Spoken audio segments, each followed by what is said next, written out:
Yan po si Hobby and he is mommy's future businessman. See, he's so diligent.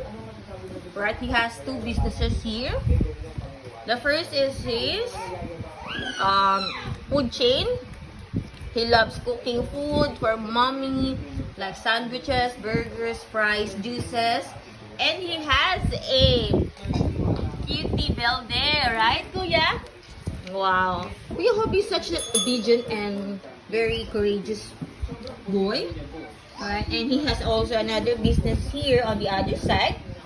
It's a his hardware. He has a lot of tools. See?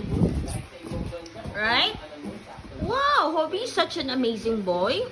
That's why mommy loves him so much. Right, Kuya? I love you, Kuya Hob. Mommy loves you. Mommy is always here for you. And mommy will support you in everything you do in your life. I love you, Kuya. I love you.